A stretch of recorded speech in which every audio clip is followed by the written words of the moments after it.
And we are extremely honored to have with us today our esteemed speaker, Rajiv Malhotra. Welcome, Rajiv. Thank you. He is the author of the well-known book, Artificial Intelligence and the Future of Power. Artificial intelligence is only partially visible, just like an iceberg, and to understand it fully, we must look beneath the surface.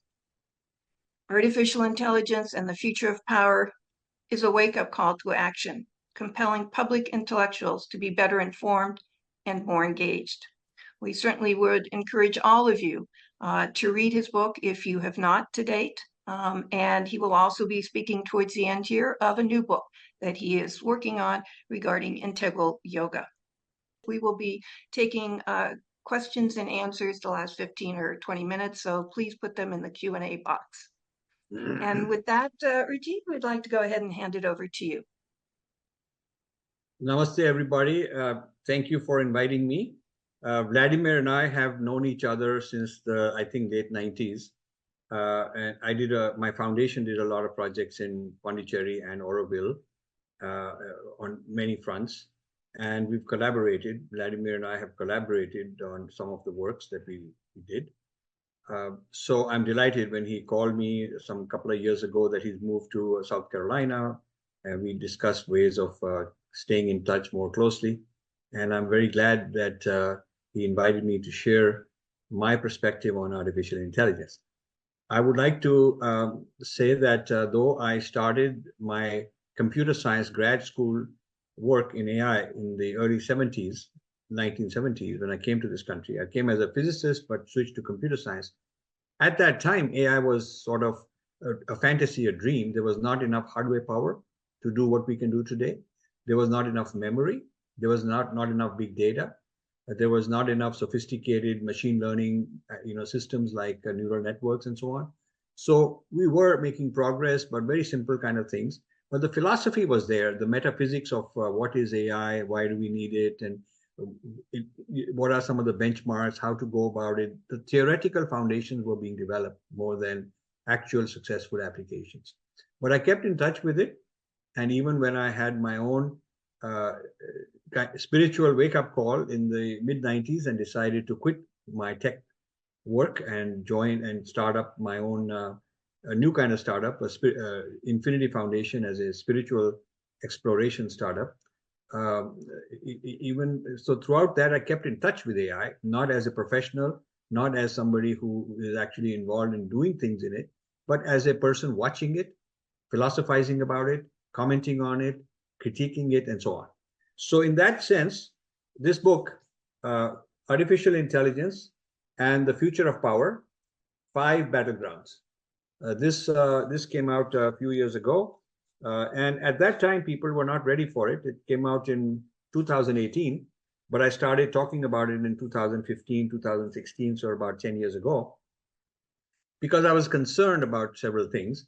And it's very interesting, when this book came out, India was very excited that the Geo network, which is Reliance's internet and their online presence and all that, Google has made an investment, and Facebook has made an investment, and they had a tie-up, and they will bring all these American AI type companies into India.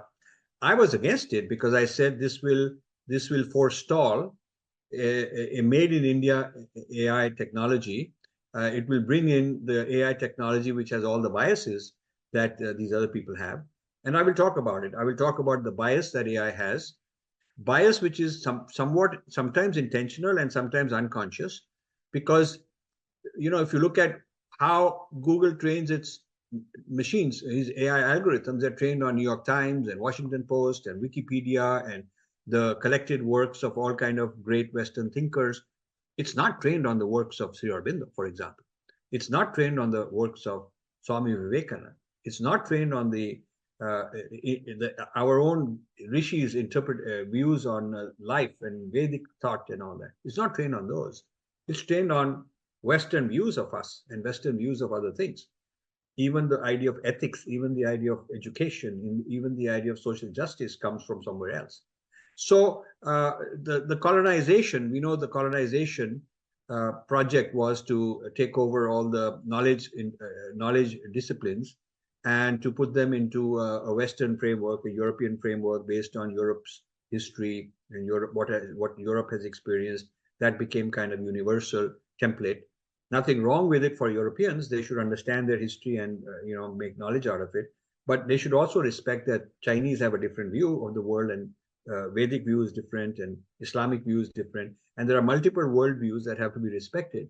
But Western universalism claimed that its knowledge of the world on all kind of fields is the superior one, and through the spread of English and through the education system, which they took over everywhere, and all the industries and jobs, they were able to spread Western ideology in all kind of ways.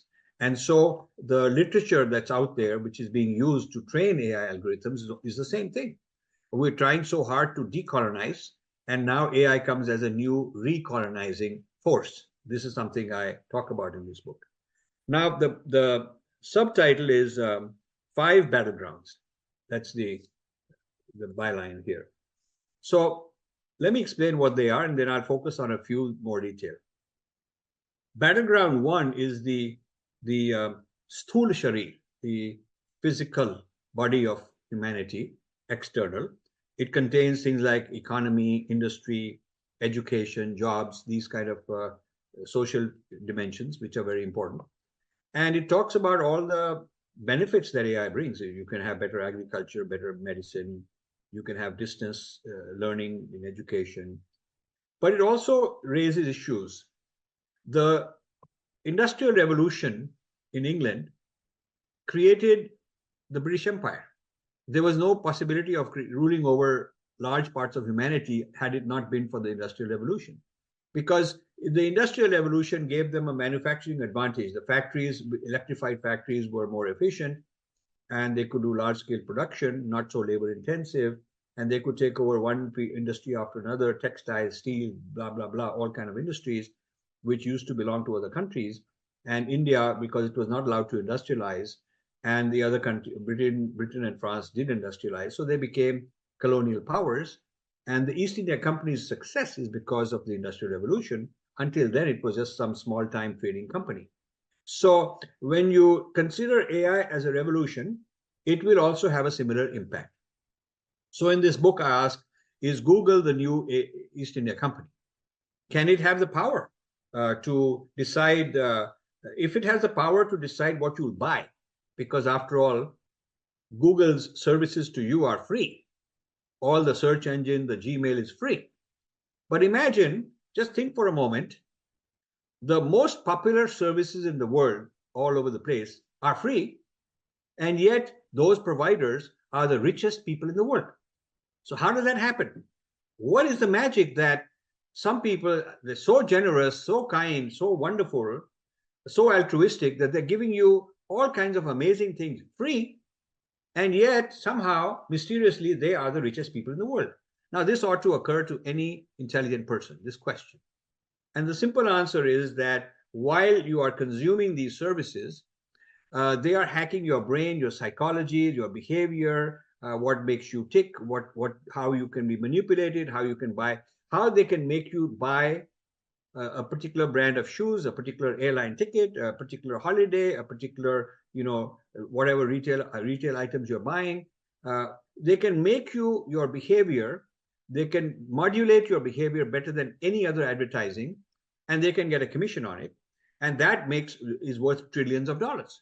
So making the whole world behave in a manner that their sponsor, their advertiser, their client wants, and is the secret for making so much money. So think of it this way: if there is so much power to get you to behave in your buying habits, what about your political voting habits? What about your spiritual allegiances? What about modulating what your religion is going to be, or what is your thought system? Who you're going to date? What kind of a lifestyle you're going to have? So all of that is also being hacked. So this is an important issue, that while they are very good at selling things, they're also very good in other ways. So the industrial revolution happened because a few people controlled all the factories, and now a few people control all the AI algorithms, the AI systems. We can say there's so many thousand AI startups in India, but they are using open source or they're using the platforms supplied by American companies mostly.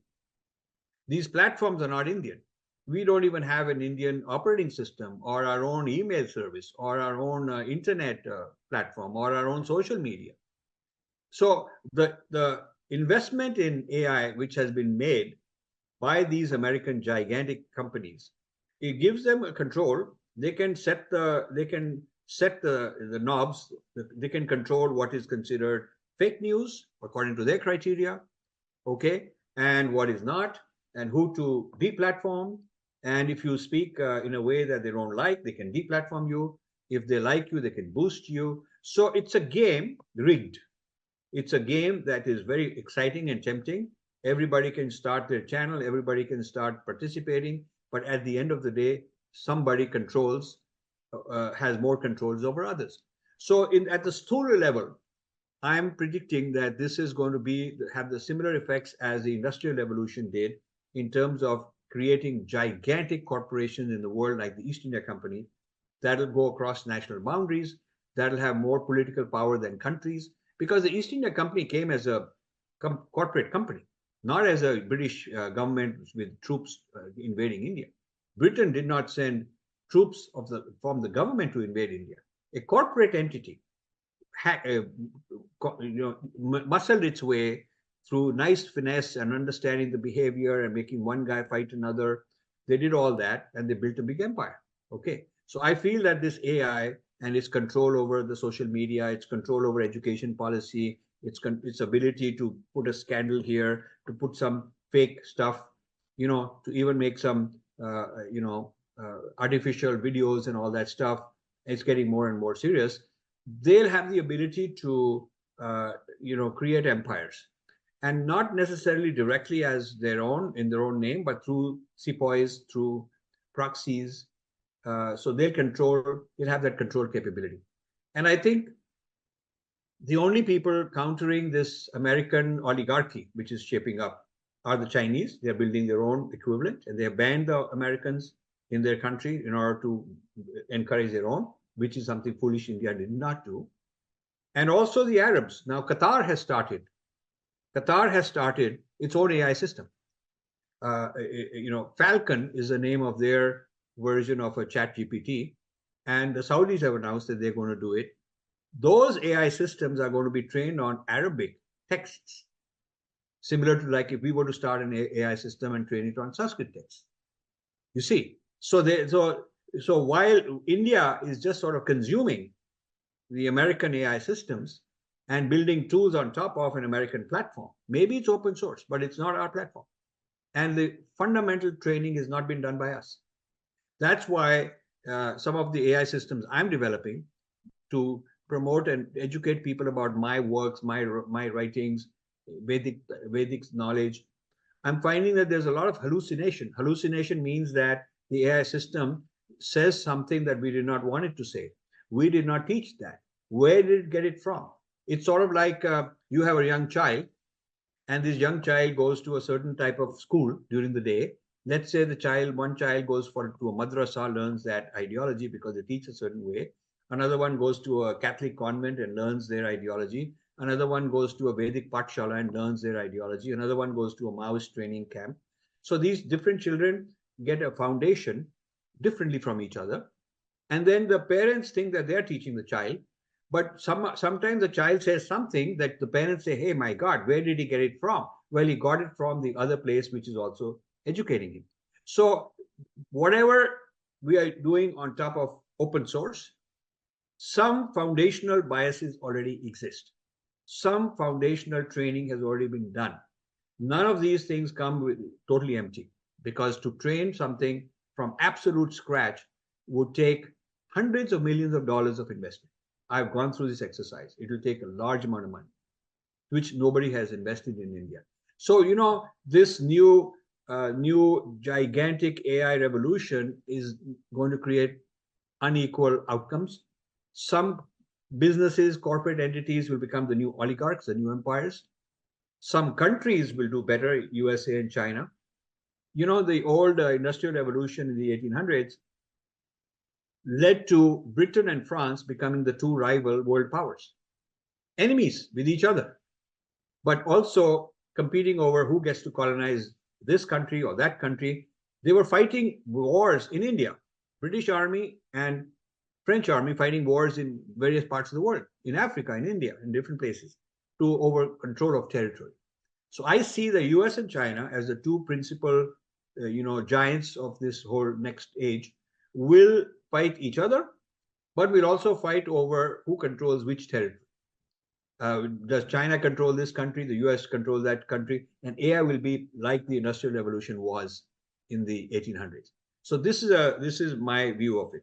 So I've talked about the battleground one, and I've also talked a little bit about battleground two, which is the geopolitics and military implications.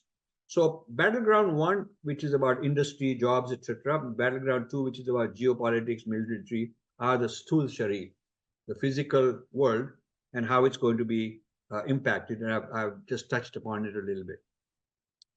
Battleground three is very interesting. I call it moronization of the masses.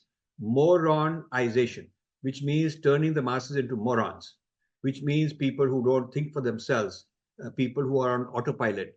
They go in default mode and let the system decide. System decides when to go, where to go, what to eat. Maybe one day the robot will come and fill your refrigerator with the food that's quite best for you because we figured out what's good for you.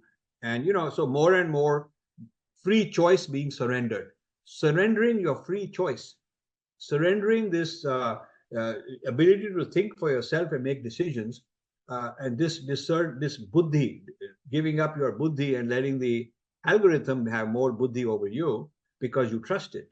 So this is very good for in many ways, but also, your consciousness, rather than evolving, it atrophies.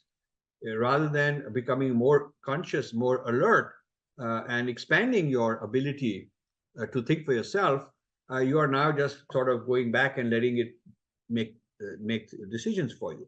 So I have used these the terms I've used, digital deities. I've said there are digital deities being created, and I have a Google Devata and a Twitter Devata and Facebook Devata. They're sort of like the big devatas that everybody has to make sure we are complying with their protocol, otherwise they may deplatform us, and so on.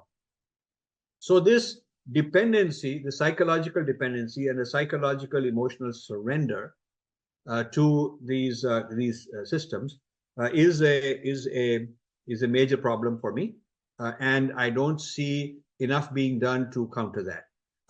There's many levels, even if, say, Ambanis were to control this, it's bad. Or Adani or Tatas, if they were to control this over Indians, it was bad.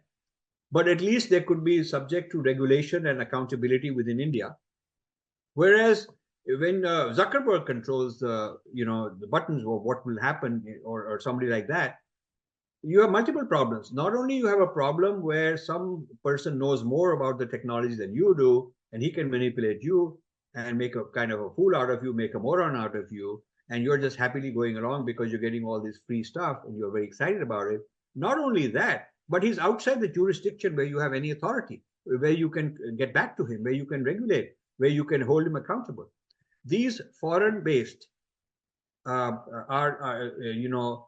oligarchs taking over control of social media and politics and elections, and who will riot and what the news will say about this guy versus that guy, and what will be manipulated and all that. This is very dangerous, and the Indian government and the Indian authorities are not doing enough about it. And I've been talking about it for 10 years.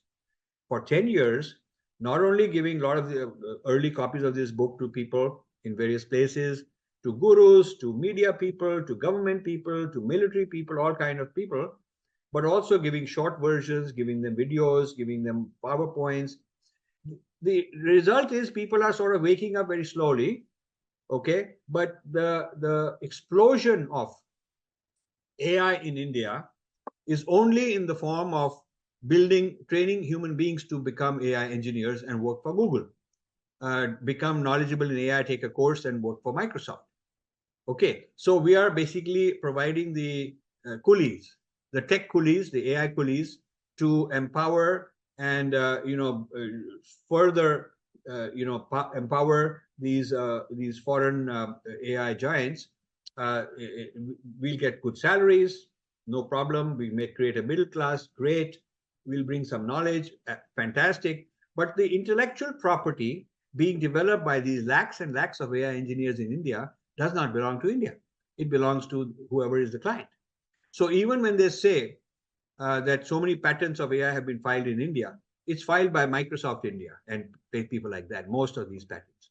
So you see, and the Indian companies are doing a good job starting. There are a lot of these, unicorns and so on. I'm very proud of it, very happy about it. But they are building on top of a foundational layer, which they don't have, they don't control. See, so, you could say that Android is open source. Android is open source. Yeah, everybody can just use it. But during the US-China trade war, in the Trump administration, US put a ban on Chinese use of Android as technology that cannot be exported. So China had to quickly come and develop their own operating system, which they did because they already had it ready. So all this open source also can come under control of a government. Or the open source, while anybody can use it, contains some biases. So I can create a biased, very subtle biased education system and give it away free. Say it's open source, you can sell it, you can market it, you can develop all the courses, you can teach it everywhere. It comes in 100 languages, all that stuff. It's open source, but it could also be a very sinister, subtle propaganda because I'm spreading my knowledge through that open source. So the real issue is that AI is not ideologically neutral. It is not, because it needs training. It needs to learn from experience, and the kind of experience that the trainers have had, the kind of experience the trainers want, is what feeds it.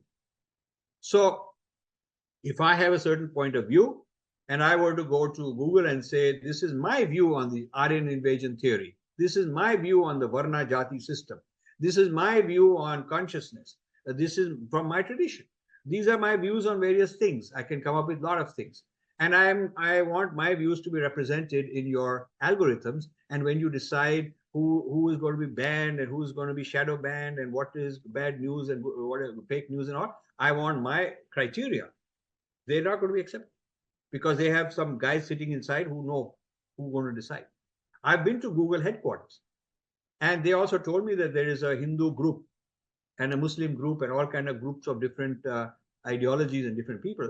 But and we have the option to make input, but none of our people are that organized, and none of our people have that much knowledge and confidence to take on the big Google and say, okay, this is what your algorithm is deciding, and it's wrong according to us. See, and even if there were very few people who had the knowledge, and they asked me to be an advisor to them and consultant off the record to give them advice, and I did. But then the issue comes that they don't have the confidence to stand up and say all this and face. It takes audacity. You have to fight your battle. So we just aren't organized. You see, so this battle of ideologies, the battle of grand narratives, is being fought via AI. AI is the force multiplier. AI is the mechanism that is going to amplify everybody's point of view through this AI. It is your way to present yourself in millions of places through this AI system. Is this avatar with the footprint everywhere. And if you are smart about it, you can use it to expand your reach, okay, beyond any media could and so on. But to control your messaging is very important, and we don't have the tools in our own. We don't own the tools to do that. We're going to depend on somebody else's tools and somehow sneak our message in or convince them to accommodate us, and that's second class. That's not first class. You're not in the driver's seat. So this is a very important point facing the whole AI revolution right now. Battleground 4 is where I think the Sri Aurobindo people and the integral yoga, integral psychology people would be most interested. I call it the battle for self. The battle for self. It means who am I? And who am I? In what ways am I autonomous? In what ways am I, my own adhyatma, my own inner being, versus being controlled and giving up that control because it's very tempting, it's very exciting. Now, you see, we talked a little bit already about the control that algorithms and AI systems exert upon you from the outside. But these are still external devices, like I'm sitting in front of a laptop. When I start wearing goggles, now it's even more close to me. Now I'm immersed in it. Now I'm moving around thinking that this guy is here and I'm talking to him, I'm touching, I'm picking up this thing from the shelf in a store. I'm really involved, I'm immersed, and this world is a direct encounter between me and my environment. So I'm actually living a whole life in a metaverse, okay? And I could be living in it all the time or much of my time. I could get entertainment, I could do my banking, I could do my shopping, I could have holidays. I could imagine I'm going to such and such place having a holiday because I paid and bought it, but actually it's a virtual immersion experience. So that's the next level. But that's not enough. That's not close enough for them. Implants in the brain, which is real, which is coming. It's not just Elon Musk's company, but the Chinese are doing it. The Pentagon is doing it. There are just 3 or 4 major organizations. Again, it's a concentration of power that are developing these such that the implant is able to recognize a burst of neurons and say this burst is happiness for this guy, this burst is sadness, this burst means he's angry, this pattern of neurons means he's likely to get violent, this burst means that the idea I gave he's happy with or not happy with. So being able to correlate the pattern of neuron activity with what are your emotions, what are your thoughts, what's likely to be happening, gives this thing the ability not only to read what's happening, but also to influence it. Now, how will this be sold? It will be sold very nicely. It will get FDA approval and government approval and popular approval because the first application will be for your good. It will be able to look at patterns that predict heart attack. So it'll be good because, wow, we can tell if you're going to have a heart attack or if you're going to have a stroke or something like that and health issue, and we're going to alert and get an ambulance and maybe, inform your near and dear, your doctor. So we're going to save lives. And who would mind it? Who would mind it? Everybody would like it. Another application, maybe controlling, maybe predicting violent behavior. So if there is a criminal and he's released now, and one condition of being released is he has to wear this thing so that if he's about to get violent or about to rape somebody or something, this thing will predict and alert and maybe get some help. It could also be for mental health. If somebody has a bipolar, then wearing this could be a good solution, because if you're about to have a fit and about to do something wrong, maybe commit suicide, this thing will stop you.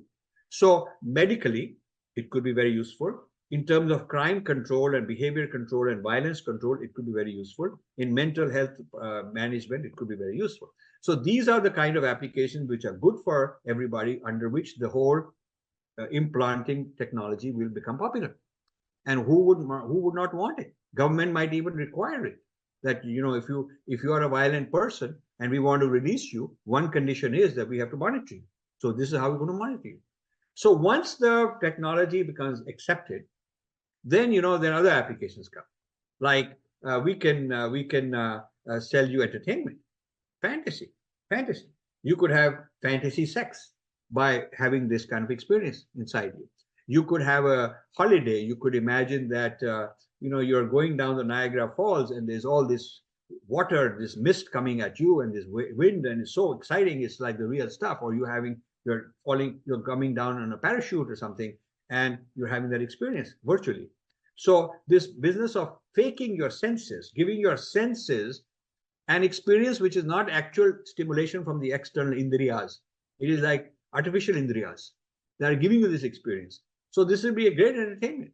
and on and on and on. You could end up creating a generation where you can decide how happy they are, how sad they are, who gets pushed. You push a button and keep him happy all the time. So you will be able to create happy morons.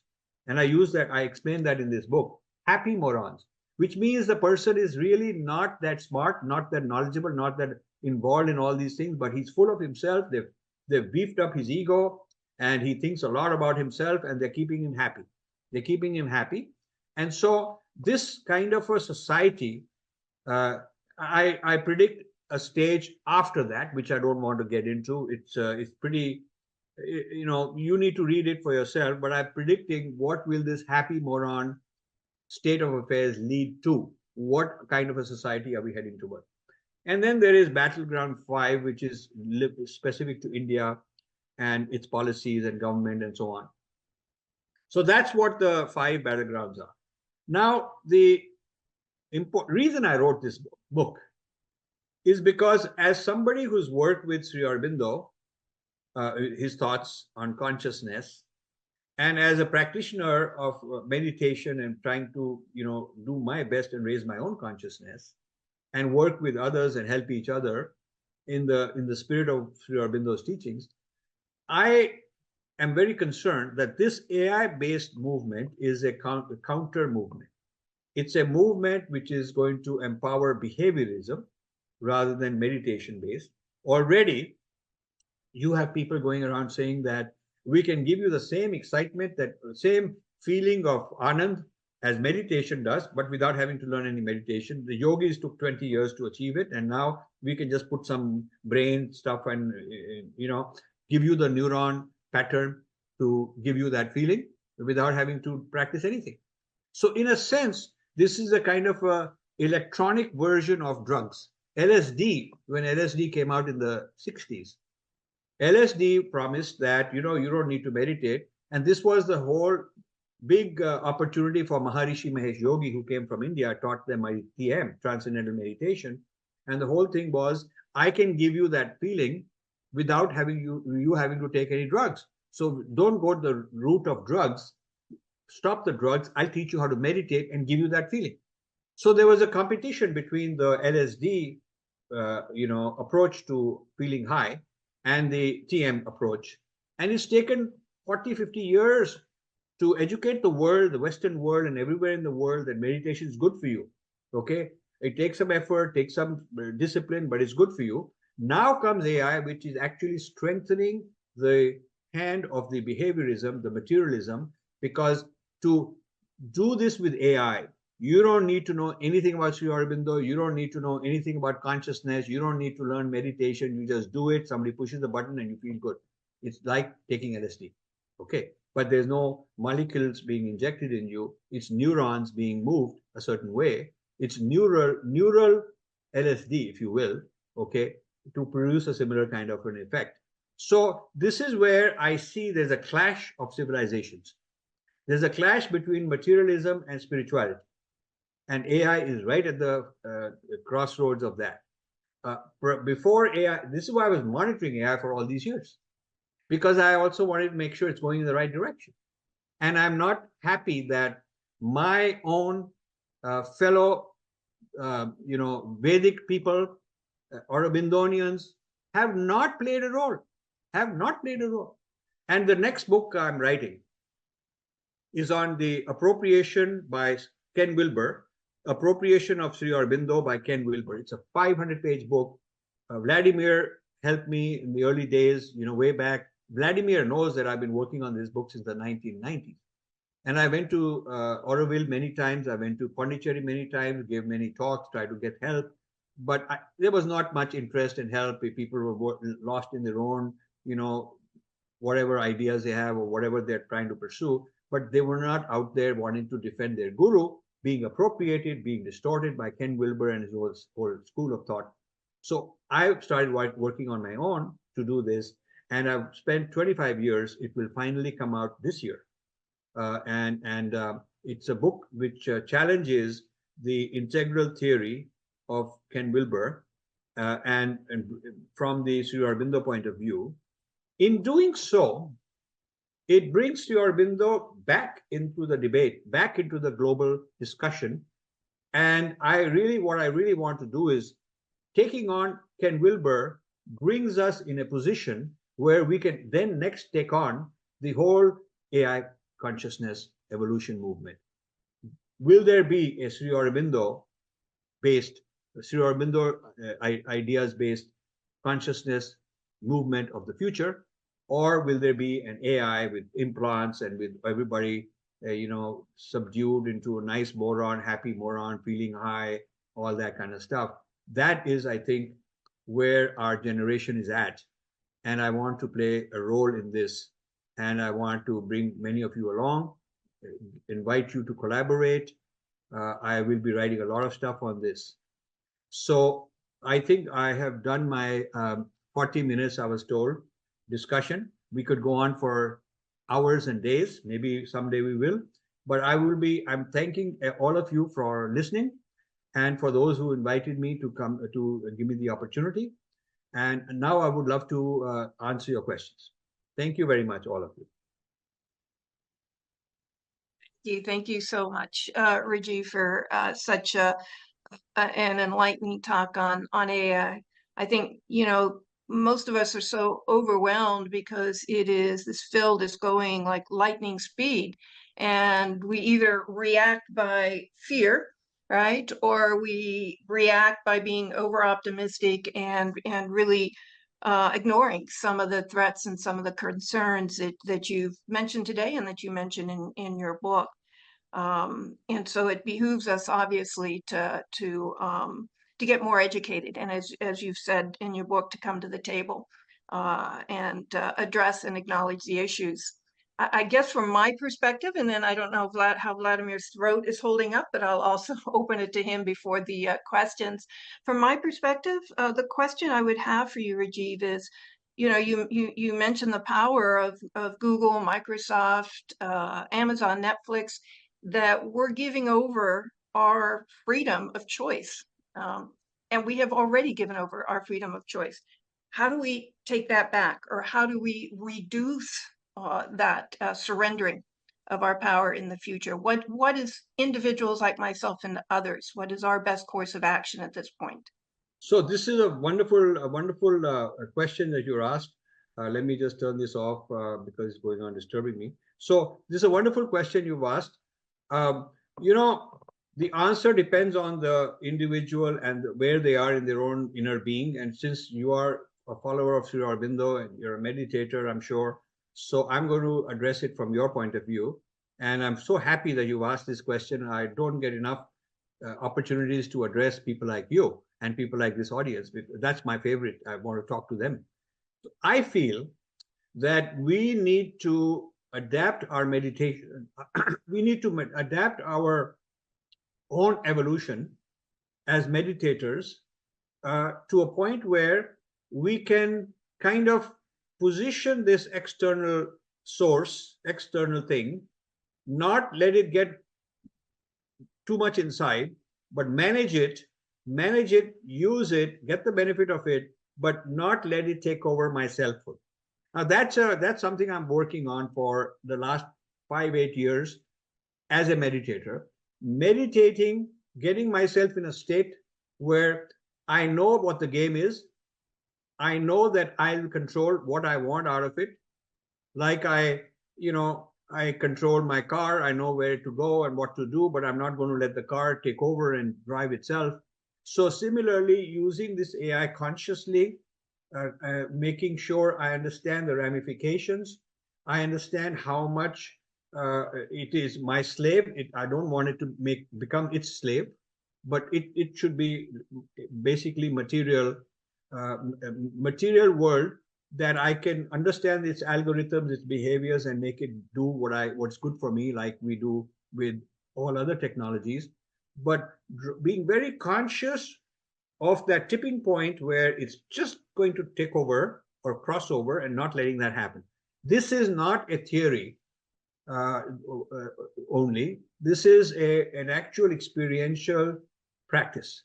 And I'm developing, when my book comes out, the next book comes out, I want to actually work with you guys or whoever is interested in this kind of a thing and turning it into an education program. But I'm developing this on myself. I'm developing this on myself. I'm subjecting myself to a lot of, let's just say, hacking risks, hijacking risks from the outside, and being able to figure out how to have uh, enough consciousness of my own that I can use it when I want to, but I won't let it use me. I think this way, this kind of an education, if we were to add to our children, we were to add to our policymakers, we would add to our leaders, teachers and spiritualists, it would really create a world where we can have the best of both, in the sense that we can benefit from this technology where it's useful, but we are never going to allow it to take over. I think that does not exist. The problem I'm finding is, and I'm so glad that you've asked this question. The problem I'm finding is, I've heard, and I don't want to get in trouble with gurus, but I've heard a very well-known guru in the South who's famous all over the world. I don't, if I name it, just creates more problems. And he goes around and giving talks, and he's invited by scientists and by AI people. And their knowledge of this issue is so limited. So limited. They're so naive. I mean, they're just making very politically correct, simplistic statements. Everybody is very happy with them, but they really do not understand the system in detail. So they don't know what the risk is and how to deal with it. I feel that we need to first educate our own leaders, both in policymaking, in education, in spirituality, and we then need to take it from there, because they all have a lot of influence. They are force multipliers, just like AI, and we have to balance out the AI power. Wonderful, wonderful. Thank you for that. That for us, at least those that are followers of integral yoga, and hopefully others in the world. I will, before we go to Q&A, Vladimir, I don't know how you're feeling, but would you like to say anything? Yes, small. I'm very glad that you actually clarified this point of view, where we can have both, yes, because Sri Aurobindo speaks about this, and the mother also, pre-Vedic, Chaldean tradition, which was one long ago, when the spirit and matter were seen as one enterprise, yes, and then in due course they split. And so the Semitic tradition started that power trend and materialistic development of the West, and taking power from the physical and vital nature. And in the East, they had to go, in India especially, towards the spirit forgetting nature, slowly becoming Advaitic. And now there is a time to come back. We should not lose ourselves. I'm so glad that you brought these two together, because one is not solution, neither of these. So both are to be there. And we can benefit from AI as a tool, but we don't need to submit ourselves to it. So that's my take from you. Thank you, Rajiv, for this. Thank you, Vladimir.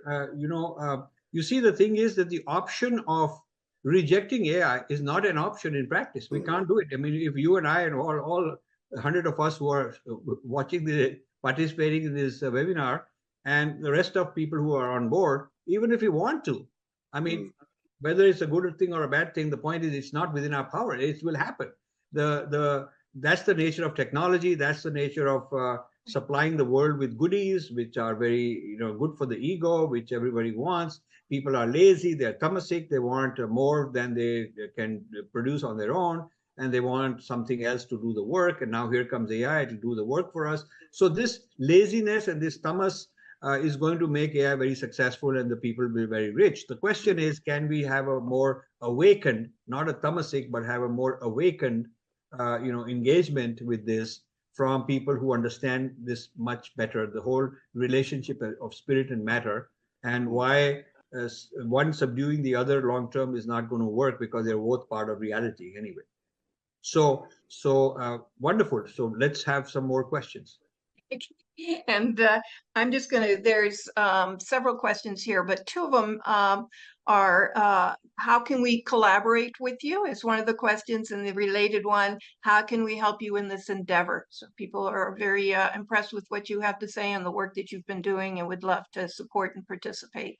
So this is wonderful. This is music to my ears. If it's genuine and sincere, I invite you. And so maybe rather you could put in my email address. My email address are just for those.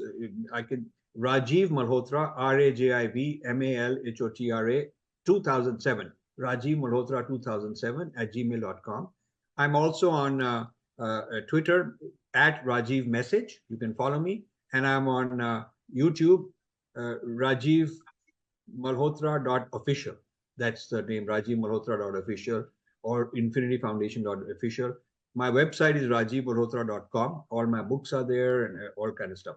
But if you, just so you know, I was a tech guy and I came and became a computer type person and all of that, from physics to computers to technology. And then I had a spiritual moment, my own spiritual moment, when I was in my early 40s. This was in the 1990s. And then this transformation led me to sort of give up this for-profit profession, rat race, running around. I suddenly gave it up, absolute abandoned it overnight. And then I never looked back. I've never gone back, and people thought I'm crazy. I was crazy. Even now they think I was crazy. But anyway, I pursued this pursuit of mine, where being a meditator from childhood, being, having read Life Divine and many other things of Sri Aurobindo, very interested in all that, and also being a physicist and a computer scientist. And from that point of view, I wanted to explore all of these things. And so I've been doing that full time for 30 years. I have no job or no other thing, nothing has to do. This is what I do 7 days a week. So I'm into this in a very serious way. So I want to collaborate only with those who are very serious. I mean, a lot of people come and they have opinion of this and that, and I could sit all day long and listen to different opinions. I've heard them before. Those are nothing new. So I don't want people who are just sort of going to drain the time. If you have something serious you could do, and you want to write to me and saying, this is my background, very short, this is my background, this is what my resources are, what I'm able to do, this is what I can offer you. So I'm looking for people who can give resources, people who are, if you are a good writer, I'm looking for people who can help me finish my books, because I need, I have all the knowledge, I've dictated it, I've got drafts, but I need some people to help me. We can even pay people as research assistants or as writing assistants so I can get more books out faster. I have 20 books incomplete. I have 13 books that are out already in the last 15 years.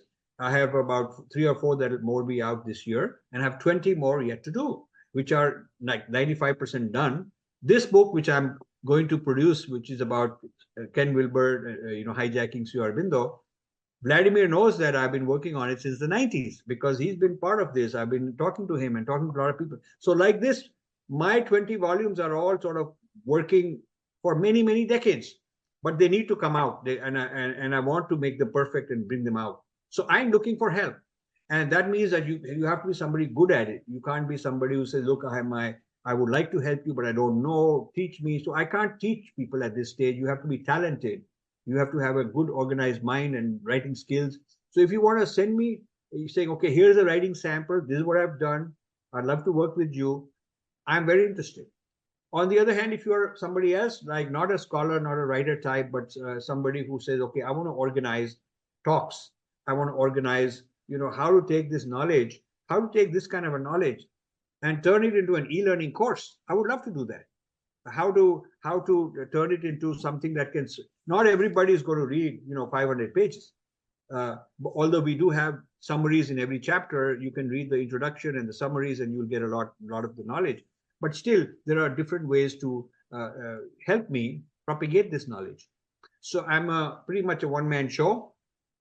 I have a non-profit foundation. We do seek funding because I'm training young scholars in India. I have about 15 of them, and we pay them, and they're full-time working with us. And I'm training them to replace me so that one day when I'm gone, they can take over. I don't want this whole thing to collapse. So we are training, intellectual Kshatriyas, we call them intellectual Kshatriyas. So they are intellectuals, and they'll stand up for a certain value system. They'll stand up for, their ideas and counter counter this new East India Company and counter the Google devatas, and so on. So they have to be both courageous and intelligent, and they have to, of course, be meditators. So there's many ways people can help me, but only if you are really sure and really confident and really committed, and have something to offer. Do connect with me. I'll be most interested. Wonderful, wonderful. And I did put Rajiv's email there in the chat in case you didn't get it. Santosh, a question from Santosh. It seems the fundamental problem lies is how to purify the mind for the people to see the truth towards pure peace, love, and joy. Has there been any effort to help see the value of purity at the top levels of AI oligarchy in the US or elsewhere? I believe their leadership can also be transformed to see the merit of holistic growth and development of humanity. It's also true that some of the CEOs of the top AI organizations are Indians. If there has been any efforts, what have been the outcomes? And I think you touched on this a little. Excellent question. I have gone, and I don't want to mention names of these Indians. I have gone and met some of these, tried to get there. But there's a private life and then there's a public life. In the private life, they may be very compliant. They give money to some temple. They have a puja at a house, all that stuff. But when it comes to work, they are into serving. They're serving the boss. Who they're not the owners. They're CEO type people. They're worth a lot of money. But at the end of the day, they're working for someone else, and they are following what. Even when I pointed out that your Facebook, your Microsoft algorithm, your Google has this flaw against your tradition. It has this bias about your own tradition. It's like, hey, I'm not going to go there, that kind of a thing. So if I say too much of it, they'll just sort of cancel you and not talk to you again. And this is a shame. This is a shame because I made money too, but teeny bit compared to these guys. It was enough for me. I know that you should have enough, but not more than enough. I didn't want to make more than enough. I wanted to make enough. And having done that, I said, life is more than just making more and more, adding more zeros at the end of your net worth. I could have easily made 100 times more than I had at that time because the technology I was in was exploding. And I could have just stayed there another 10 years and be worth a lot. But I didn't want to do that because I would miss a bigger chance. I would miss a chance to evolve myself and learn all these things. I'm trying to get these guys excited that you got so much money, it'll last you for 100 generations, whatever it lasts you. You don't need to make more. But that spiritual awakening only happens to some lucky few, and I'm very grateful. Unless they have their own awakening, unless that inner spark is there. I mean, you can give all the logic you want, and they understand logically that they got 100 times more money than they'll ever spend. They know that. And they would be better just getting rid of all that and turning their life into something else, but they're not going to do that. So you see, this is the problem. This is the problem of success in the material world is important if you can not depend on the success and become a slave to keep having more and more, but you can satisfy your needs and say, I'm satisfied. I've done it all. I've had the fun and the pleasures. I've owned this and that and done it all. Now I'm beyond that. I want to go beyond that. If you can do that, you're very lucky. Very few of them are like that. So this is my situation. The top-down view, which is what you are promoting, I have tried and will continue trying because maybe somebody somewhere will have this breakthrough. I've even tried with some of the Indian billionaires that, you should invest I have created a project called a Sanskrit large language model. Sanskrit large language model. It's very amazing amount of uniqueness in Sanskrit that would be captured in this large language model. And then our equivalent of a chat GPT would be so grounded in the fundamental categories of our thought. But it'll be a huge investment. And I have all this business plan on, how many people we need to do this training, to do this tagging, whatever, all that kind of stuff, to do the vectorization of Sanskrit texts and all. It's a lot of work. It's a lot of work and it's a lot of money. And I've even approached some of the billionaires and said, this would be your gift to the future of the world if you were to do that. And it'll only cost you a fraction of all these hundreds of billions or whatever you own. But I haven't found one yet who's willing to say, okay, let's get started. I mean, people, they always look for, okay, what's in it for me kind of thing. And maybe It'll make me famous with the prime minister. Maybe I'll get some Padma award. Maybe I'll get some Rajya Sabha seat. And they're always looking for that, you know. And I can't offer that. I'm not interested in any of that. So what I offer is genuine spiritual transformation, individually, collectively, for the whole humanity. And that requires a commitment from the other side, a scale of investment, a scale of altruism. It only will happen once enough individuals are personally having that experience. It's not a logic. It's not about somebody come and this clever Rajiv fellow has argued and convinced me. No way. It has to be that they have to feel that. They have to feel that. We have one last question here from Jody. I am a professor of AI ethics in Canada. I teach AI ethics to the master's level students in Canada who are building AI and analytics. What are the 3 things you would want to recommend to me that must be covered in the course? Well, I have you should write to me, and I have a whole my AI manifesto, which I haven't published, but I can discuss with you offline. You see, the data ownership of the individual whose data it is has not been adequately covered by all these privacy laws. So, for instance, if you anonymize my data, you are still stealing it. You're not saying it's Rajiv. You're just saying there's some man of this age and this kind of group and profile. He lives here and there. This is about him. And you're using it to come up with your behavior algorithms. Sorry. But you are still not respecting that you're taking my data, ignoring my name, making it anonymous, and then you're saying we can get away with it. That's not good. So I think that the ethics requirements and policies don't go enough.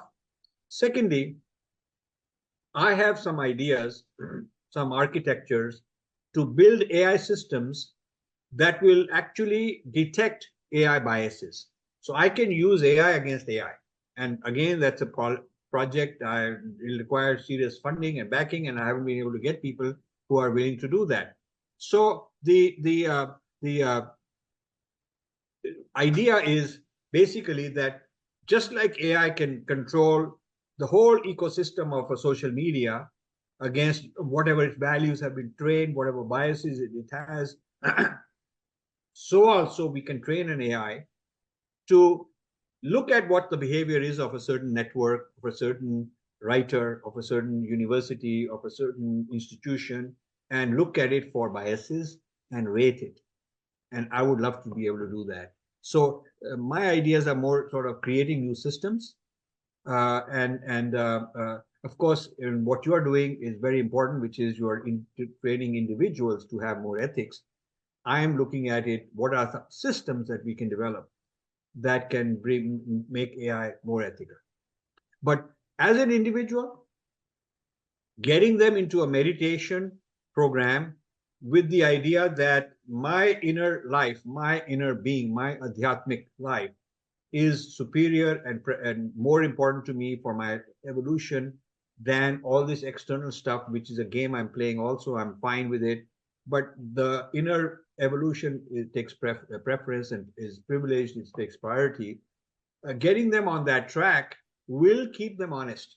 Will keep them honest because when they're making a call, a policy decision or some judgment, they have to stop at the, rather than a calculation of the ego saying, okay, risk, reward, I can do this, get away with it, make more money this way or that way. No, they have to also look at it from a consciousness point of view.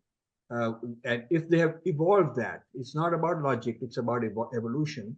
If they have evolved that, then they will be better prepared to be able to say no, even if the stand being taken is unpopular, even if it is risky, even if you're giving away opportunity. But you have to be able to do that.